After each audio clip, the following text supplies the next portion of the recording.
Welcome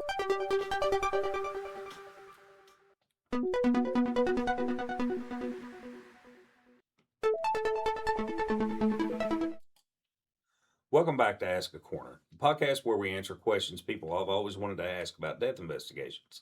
I'm Mark Hammond, the Boyd County Coroner. I'm Bailey Rucker, Deputy Coroner.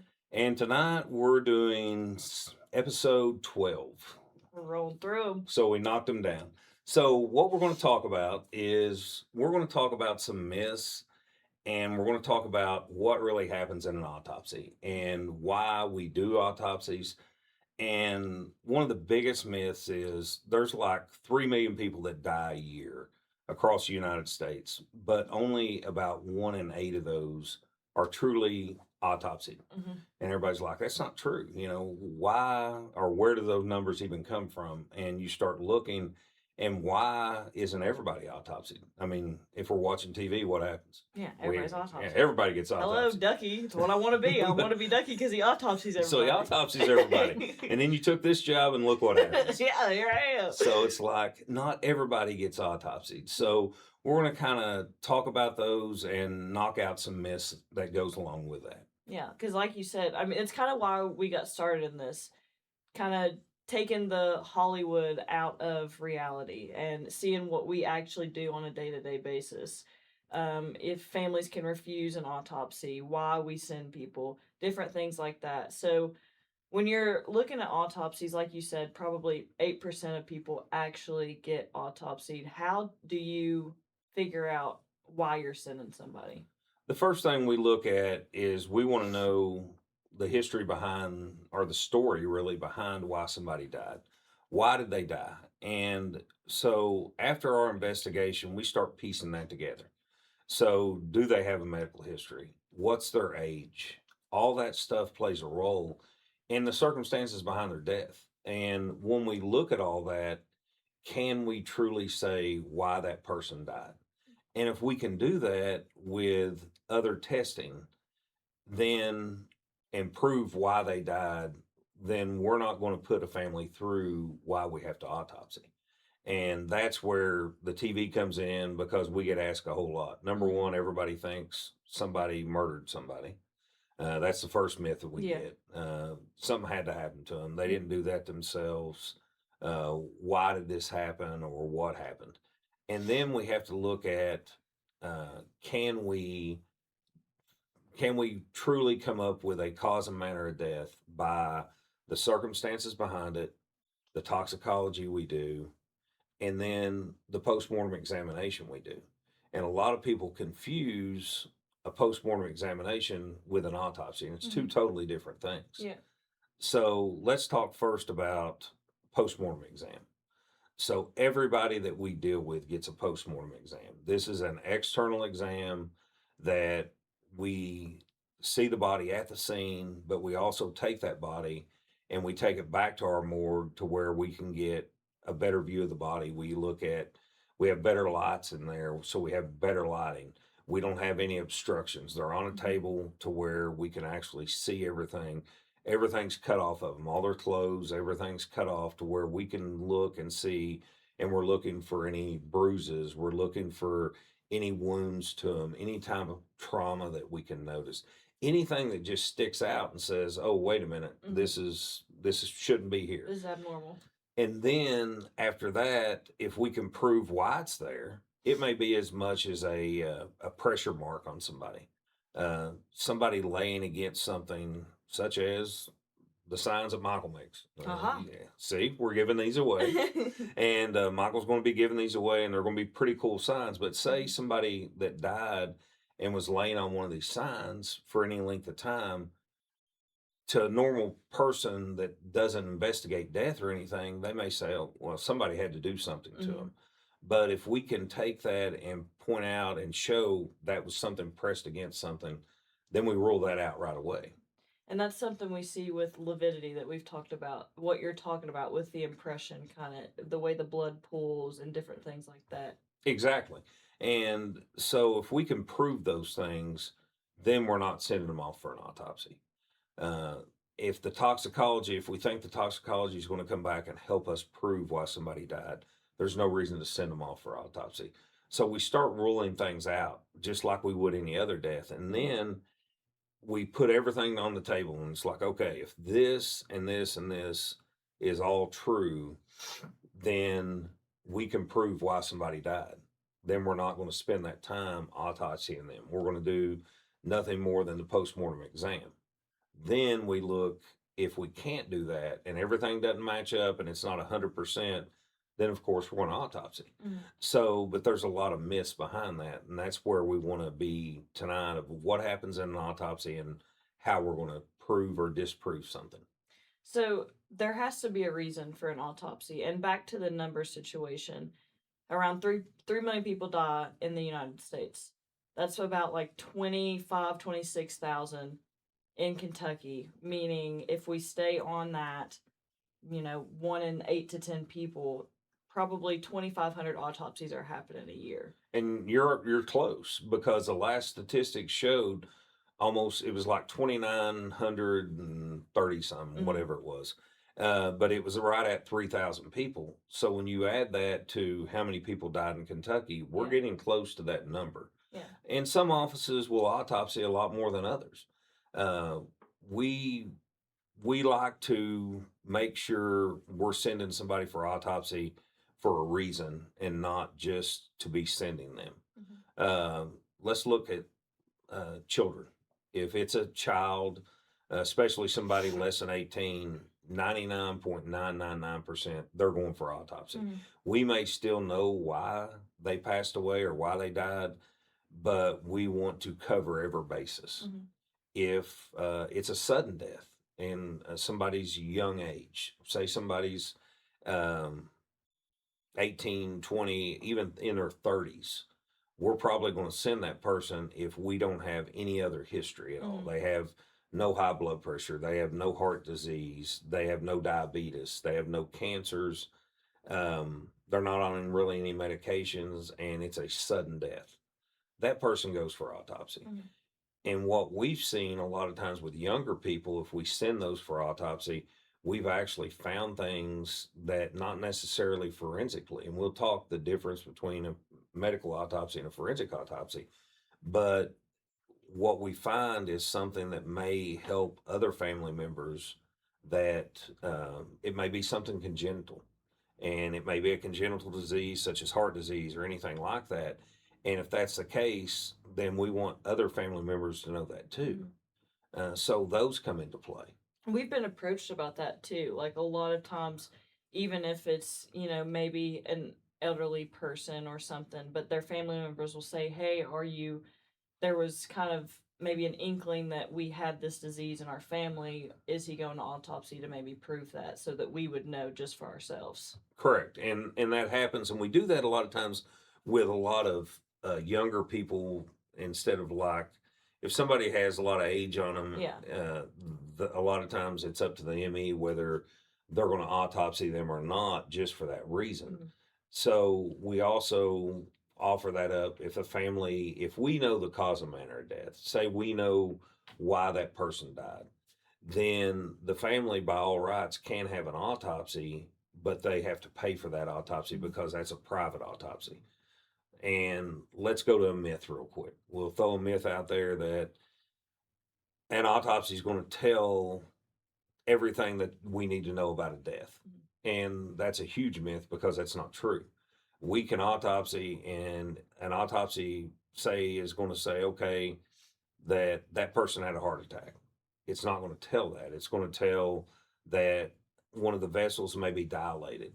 It may tell that it has heart disease, that a normal heart should weigh between 300 and 325 grams, and this person has a heart that is 500 or 600 grams. So now we know that it has an enlarged heart. So, but it's not going to narrow that down like you think it would. And a lot of people have that misconstrued that, oh, it's going to tell me this, and it's not going to do that. Like point blank. Yeah. And to piggyback off of a previous episode where we explained that natural causes are actually the leading cause of death, and people don't think that, especially in the coroner world, because we show up on a scene and everybody thinks the worst. It's a homicide, it's a suicide, different things like that. So an autopsy, I think also it maybe varies by states, but Kentucky has statutes that will actually lay down the line of what is going to be sent no matter what. Correct. And like anything that happens as an in custody death, anything that's in custody, it goes for autopsy no matter what.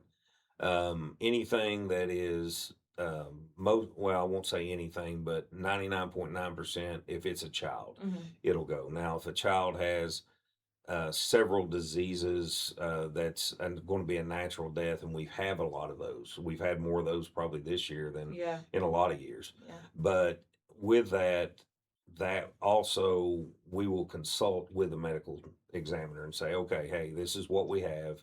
This is the case that we know. Do you still want it? And most of the time, we'll go ahead and send it just so everything's covered. We know it didn't die from something else, for that matter. But if it's any type of accident on a younger person, it goes. Any homicide goes. Suicides, or somebody that does self harm, somebody that self harms themselves, uh, may or may not go. If it is something to do with a projectile and it's still in them, then we send them automatically because we want the projectile. The projectile becomes evidence. That's correct. So we have to have that, and we'll go ahead and send that down. So anything like that goes. We look at age a lot of times, and even if we know the cause of death, let's go back to an overdose, and we know that we found drugs around the scene, and this person is 21, 22 years old, up to probably in their mid 30s. We'll be like, there's nothing else there. We're going to send it. And then it's up to the medical examiner's office in this state, anyways. We work on a coroner medical examiner's system. So with us, we send it, and it's up to them. They can do a complete external, which we could have done here, and toxicology, which we could have done here, and send it back to us. And that's all fine and good, but they still have to give us a cause and manner of death. What happens if that toxicology comes back negative? Then we have to look at another cause. So those become very important when we're trying to put that together. So now walk us through, like, from start to finish, an autopsy. What led you to send one, and then what actually happens once you're in that building and in the room watching an autopsy?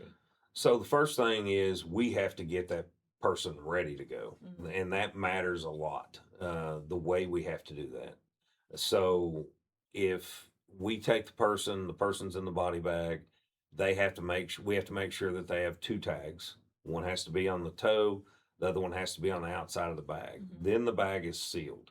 We seal the bag with a special numbers that we use, and we write down those numbers in our case files, and then it goes to Frankfurt for us. So we put transporter will take that body down. It will get down there. They bring it up. It has to be checked in. They have a guard there that makes sure everything is exactly like it should. So with the guard, the name has to match. Who signed it has to match. All that stuff has to match. Then it goes into a computer system. Everything has to be done. The body has to be weighed. So it gets weighed. Then it goes into the autopsy suite.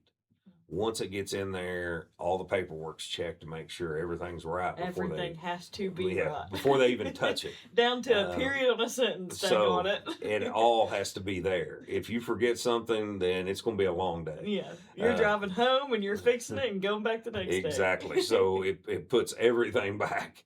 So we try to make sure everything is perfect. So then in our cases, most of our cases, whoever takes that body down stays with that body. Some places that doesn't happen, but the reason we do that is in case the medical examiner has a lot of questions. If they have questions, that person should be able to answer it or at least get the answer for them. And most of the time with that, we usually send somebody that was on scene. Exactly. It makes all the sense in the world to make sure that that person has something to do with that case. Yeah. And that's what makes it pretty neat to be able to do that. So they stay with the body the whole time. The body is moved out of our body bag onto their table. And from there, there's measurements taken, the height, the weight, all that goes into the file. Once that happens, then they even measure like how long the hair is. Mhm. That's measured. They go over the body just like we do with pictures, and they document any wounds whatsoever. Any wounds that's found there, any type of bruising, anything like that is measured, it's scaled and photographed. Mhm. Then we get into the big Y incision that everybody sees on TV. You know, so they make a Y incision into the chest, and all the organs at that time, they're brought out one by one a lot of times. So everything's looked at to see if anything's obvious Mhm. first. And then everything is looked at, it's weighed, it's documented. If it is, say, the heart, they'll weigh the heart and then they section that heart. Mhm. And when they section the heart, they want to make sure they're looking for anything from clots to making sure if the vessels are dilated, any trauma done, anything like that, Scarring, any yeah. scarring. They look at the stomach contents. That plays a role sometimes, depending on what we're looking for, is if there's any stomach contents and what's in there. Uh, we've had people before, and it's usually like we've had a federal prisoner one time that we took down, and he died suddenly. Was cardiac arrest, brought into the ER. We start working it, and it's like, there's something's not right. Mhm. So of course, it's in custody death, so he gets autopsied, and he had a balloon, and where he'd swallowed a balloon, and it was full of drugs, and that balloon had busted, which in turn caused him to overdose. Mhm. Once they started into the stomach contents, there was the balloon. Yeah. It's like here, here it is. We've had people before that's overdosed, and the pills have not been dissolved, not all the pills. So we find pills in the stomach. All that stuff becomes very important to us. Uh, and an autopsy, a lot of times, can be specific. Yeah. It may be the fact that all they want to look at is the heart, Mhm. all they want to look at is the lungs.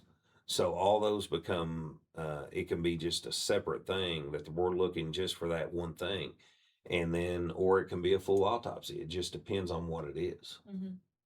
And I think, like you said, they're kind of specified maybe to the case sometimes. So, with maybe them just doing an external exam, checking trajectories or retrieving projectiles, sometimes the trajectories are kind of one of the most intriguing parts because they can literally look through and through and say, yes, the maybe shooter was standing at this angle, or, like different things like that is super intriguing about an autopsy. And that becomes very important Yeah. because if if somebody has had to use a weapon to shoot somebody and they do exactly what you said, they'll run rods or trajectory and make sure that angle is exactly Hmm. like it's supposed to be instead of going, oh, wait a minute, there's no way what you're telling me compared to where that bullet is Yeah. that could have happened. Yeah. And so we rule things out. And that's where forensics comes in a lot. And Mhm. forensics, you're exactly right. It's probably the most intriguing thing about it. Yeah. And a lot of people really confuse medical autopsies compared to forensic autopsies. Mhm. We do more forensic autopsies than we do anything. The documentation of the wounds, the documentation of the injuries, things like that, to where the medical part of that really goes more as if a family truly wants to pay for an autopsy, Yeah. and that's a private autopsy then. Mhm. And used to a long time ago, the hospital had a pathologist, and a lot of times autopsies were done here, and they were done at the hospital because it was just a medical autopsy, and we didn't need anything forensically done. Mhm. It's insane to me because that's like what you see on TV now, like in Grey's Anatomy. Like their hospital has you don't see it often in the show, but they will send one downstairs for an autopsy occasionally, And now we have the morgue at the hospital, and even if it is, a death in the hospital, we're going to send it to Frankfurt. Exactly. Yeah, because I don't watch Grays, so I don't know. No, But no. Well, see, Ducky is the forensics guy in NCIS, but Gray's, yeah, it's hospital setting, so it's so different. if you go to bigger hospitals, you're exactly right, Yeah. because Like UK, I'm sure has one in house. they do it in house. Yeah. You go to U of L, it's in house. They Yeah. have medical schools, so it's great that they are doing that and are able to see the process, especially the disease process. Yeah. Trauma's easy. You see something, and it's like, yeah, it's a bullet hole. They bled out. They did this. Compared to, okay, there's a disease process. Mhm. One of the biggest things in the disease process that we see in this area, and it's from just living in the area that we live in, from black lung and asbestosis and all this Mhm. other things that happen when there's a lot of law firms that's paying out for asbestosis and things like that. Families will want that done, and all they specifically want is to see what their lungs look like, what their loved one's lungs look like. We don't do that. We would give them permission, or we would say, okay, this is the cause of manner. If you want that done, here's some numbers. Work with the funeral home, and the funeral home will work with that person to have that done. And then we're kind of totally out of that after that point. And one of like the most interesting points, like when I was shadowing at the medical examiner's office and things, it's like everybody's biggest question is, why do you have to be a doctor to be a pathologist, to be a forensic pathologist, to do autopsies? And that's the things I think people don't truly realize, is that they are studying disease processes. They are literally going in and looking at somebody's organs and seeing how it affected them on the back end. So they have to know that full disease to see how it affects and say, okay, yes, that disease could have caused this person's death. Exactly. And you look at diabetes, you look at hypertension. Hypertension is a silent killer. Yeah. Just for the simple fact of it causes so many other problems with the body and the disease processes that follows through with that. So I think that's why it's so important. And it may be the fact that they pull samples of stuff like that, and those samples take forever to come back. Where that's something you don't get back easily. So you're sitting there waiting and waiting and waiting, trying to figure that out. But in the back end of that, they have had to send all that off to have that taken care of, and to get the answers that they're looking for, to give you and the family that closure that we need, and close the case out. So in Kentucky specifically, our MEs aren't on scene with us. So what are kind of some of the things that you put in a file to help paint that picture for them, to make them feel like they were on scene and they have a well-rounded picture to look, and like when they're looking at organs, they're like, okay, yeah, that makes sense. This makes sense. I can say this like with confidence. Well, and one of the biggest things that we see, I think, that we make sure that we have is we try to send them a whole case file. So we may not have medical records because it takes, depending on when that person died, we may not have access to those yet. But we do have access to all of our scene photos. We have access to our coroner's report that's already typed up, that we type up. Any medicines that they have or that we found, all that's on there. So basically, what we do when we do ours is we duplicate every single thing that we have, and we give that over to the medical examiner. That way they can see the pictures and they can look and say, oh, that makes sense. This is this or this is that, to where they may want to look through all the pictures. They may not do it right then, but all those pictures go on a jump drive. We used to do CDs. Now CDs are a thing of the past pretty much. We do them in our case files because I even had CDs in my day. Now it's like, okay, we need a flash drive. So it's like, okay, let's do a flash drive. So take the flash drive and it goes. One of the cool things is when we bring the flash drive now, that I like, is we get their autopsy pictures. Yeah. So we kind of share back and forth. So I have those autopsy pictures if we send somebody to autopsy.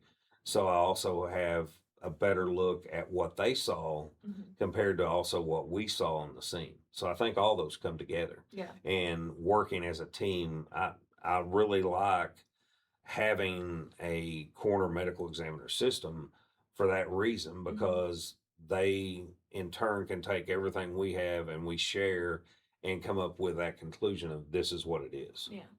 And like you're just saying, everything is still like cohorts. Like everybody is working together. So there's multiple times where detectives that were on scene with us will also go down because they want their own pictures of autopsy. They want to run over their evidence with the MEs. They want to do all of these things and get those answers for them too and share their information. Yeah, and everybody coordinates. So Mhm. what'll happen is, especially if evidence has to be collected, we don't want to collect that evidence. We want the law enforcement that we're working with to collect the evidence, to take that evidence and be responsible for that. Mhm. So in turn, what ends up happening is we'll collectively agree on a time. We're going to be at the medical examiner's office at 7:30, and the detective or whoever it is will meet us there, and they will start collecting the evidence, any clothing, anything that's found, anything like that that's going to be part of that case file. They will take that, so they get every bit of that, and then we just worry about the body. Mhm. And that makes a big difference, and it helps them a lot to understand everything about that case as if they're with us. If they stay back, then they're going to know only what we tell them, and something may get missed. So Mhm. we want to make sure everybody's on the same page. Mhm. And with evidence collection at the ME's office too, they do different things. Like they do kind of like a full sample card. They can do assault kits, they can fingernails, hair, extra blood samples, all kinds of things like that that stay within their system and kind of, but then get shared with us once they're back. Correct.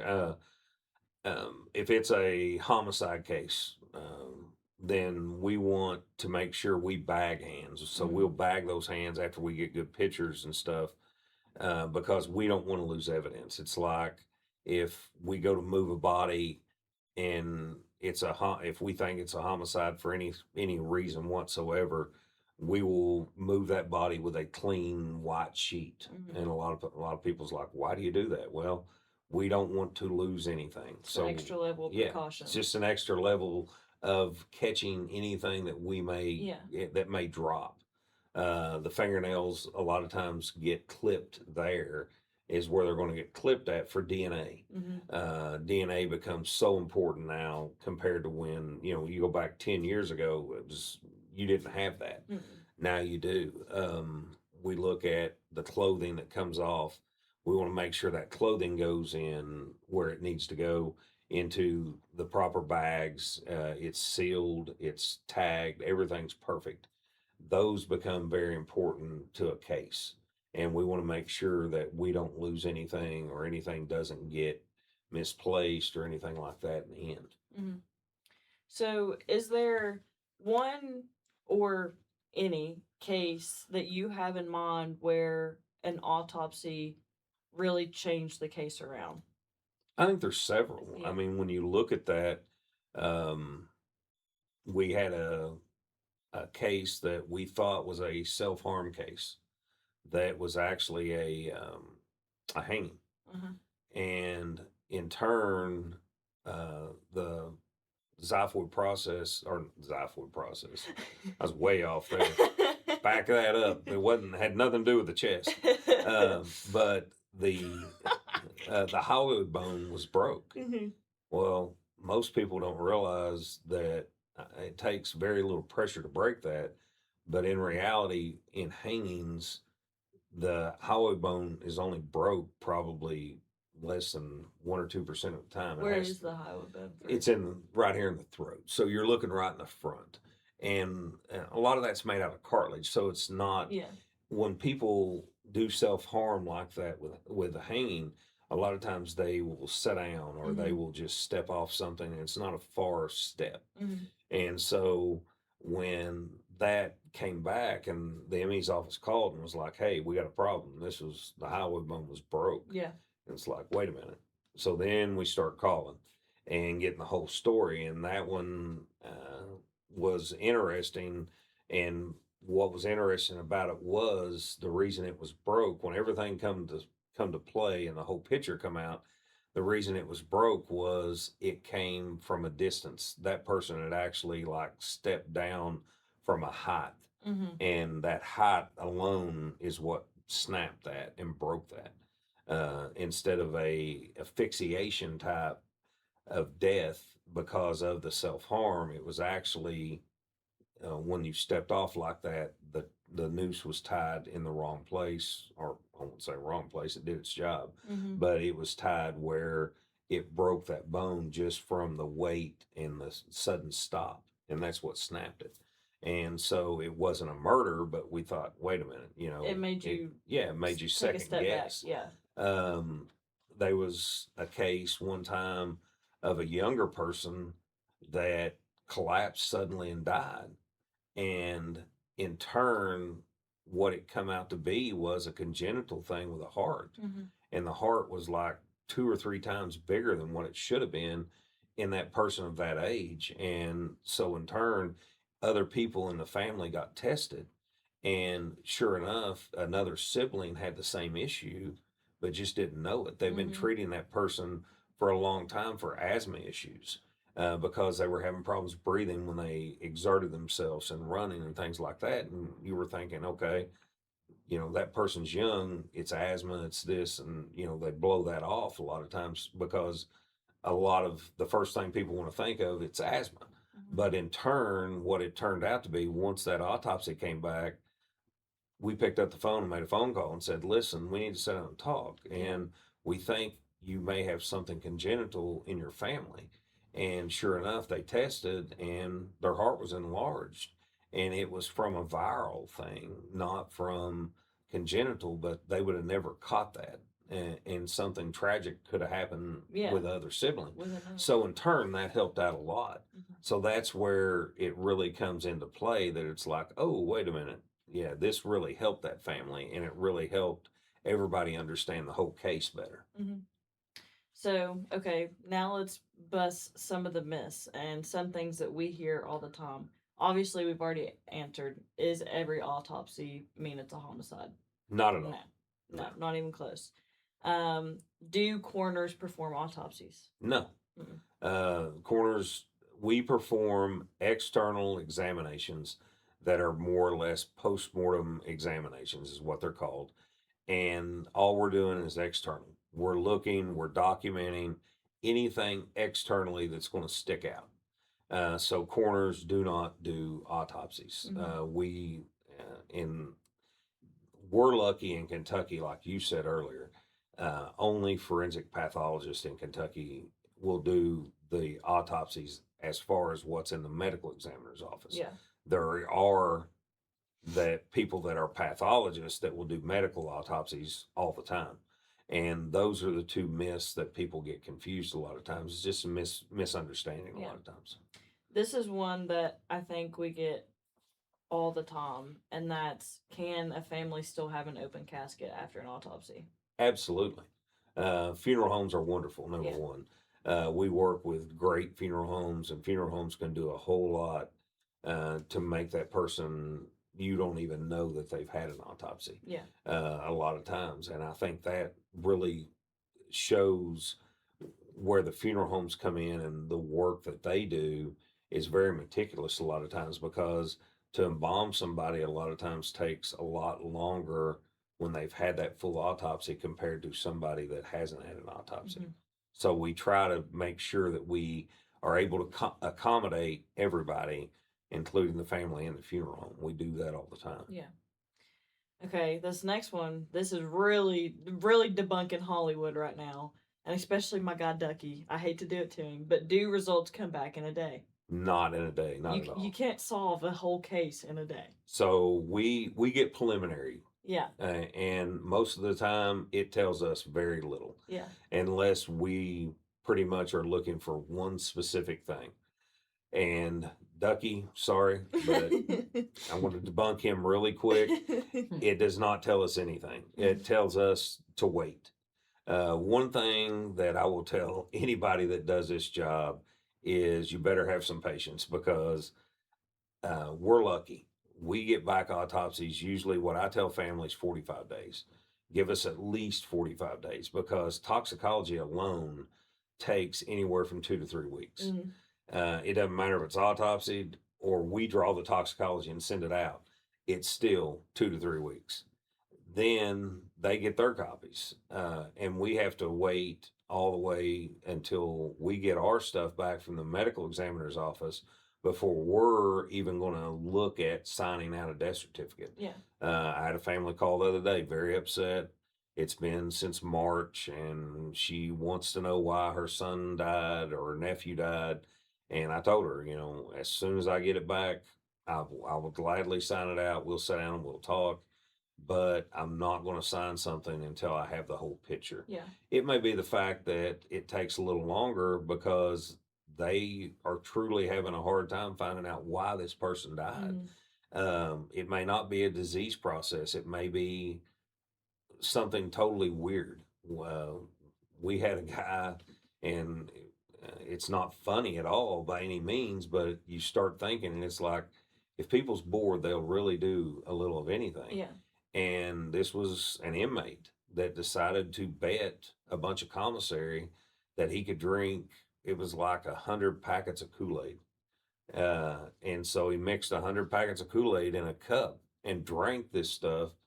And lo and behold, he started having stomach pains. They took him to the infirmary before the ambulance got there. He went into cardiac arrest and he died. And one of the things that we collected was one of those packets. And I forget what the ingredient was, but he had so much of that in his system that that's what killed him. And everybody's That's like, there's insane. no way that can Yeah. happen. And it's like, yeah, it happened. And so, he drank it, he won his bet, but in turn, he didn't live to see that. Yeah. But little things like that, it was like, just pick up that packet and take it. It may be important. Yeah. So that was a weird case that we had that it's like, okay, this is why that person died. Yeah. So we see stuff like that, and that case took maybe 5 months to get back. Now, everybody's like, well, why can't we have it back in a day? Well, number one, how many pathologists are truly graduate a year? Yeah.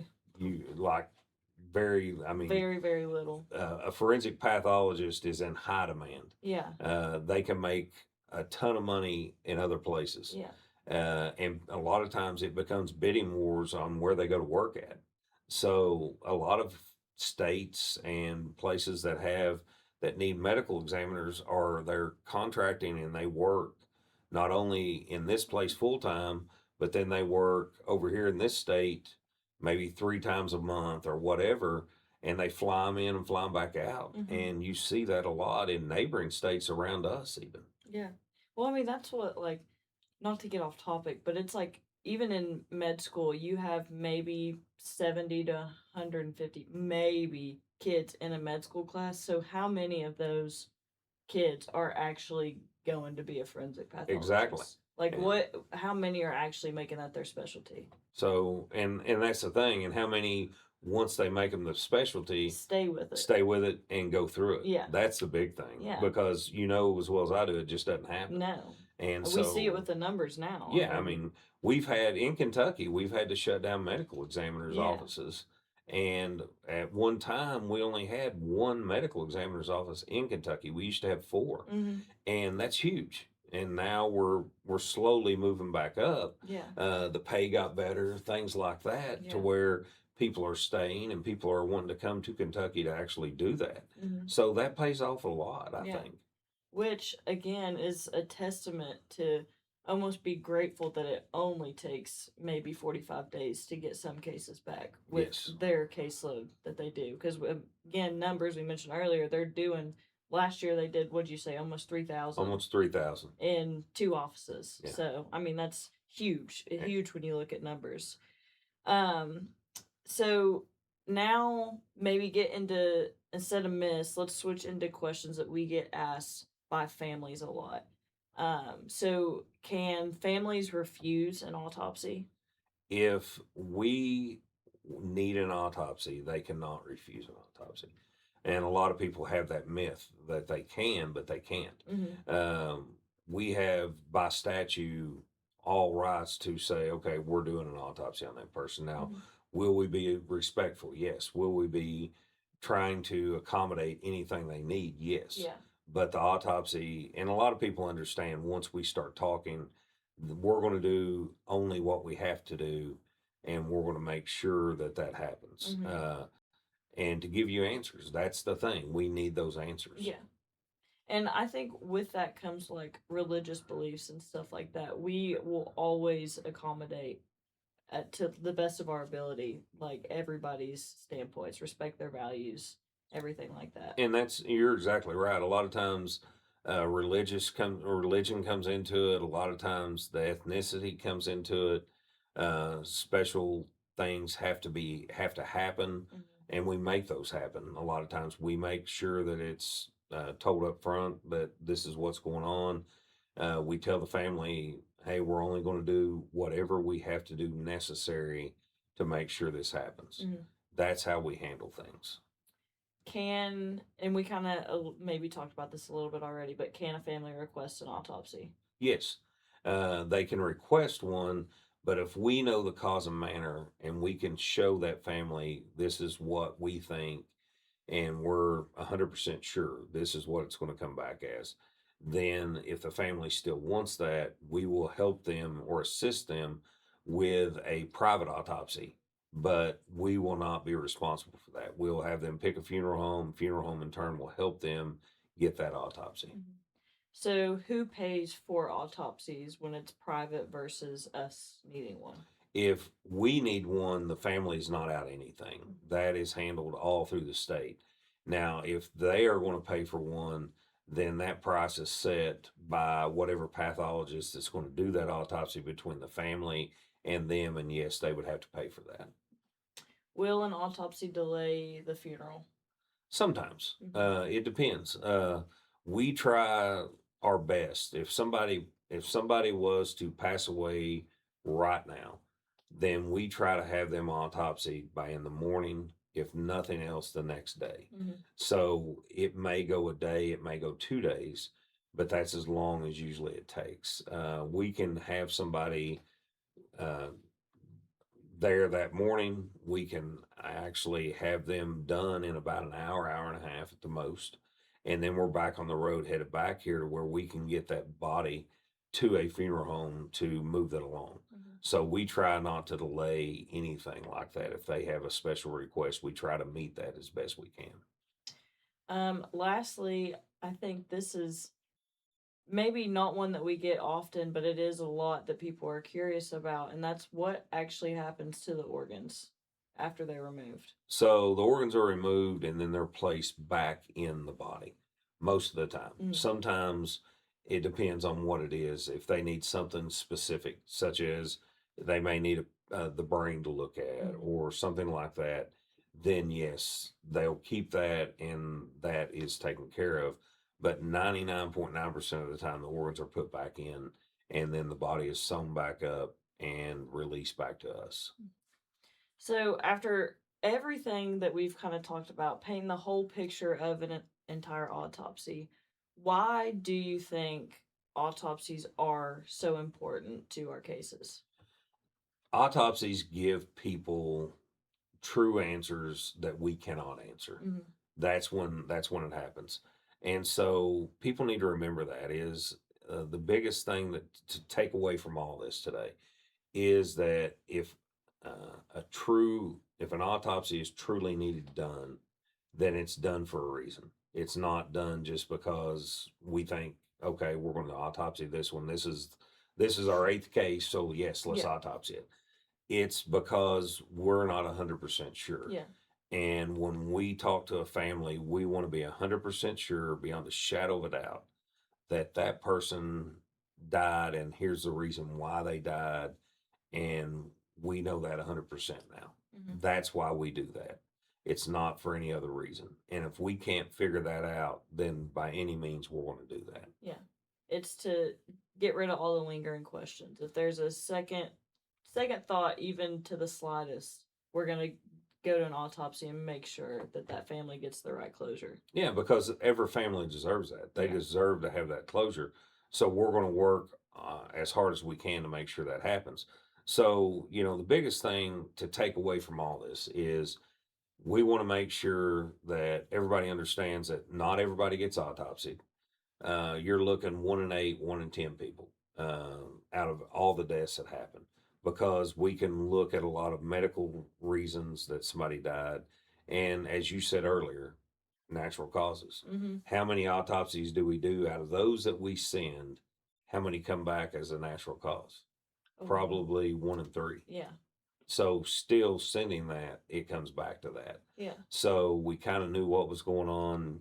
You had a case like that probably a month and a half ago that you called me on. The person was kind of young, had a lot of medical issues, but we were like, okay, what happens if the tox comes back and it's empty? We can't really say why that person died. We know, and matter of fact, what we talked about was truly they're going to be their cause. Yeah.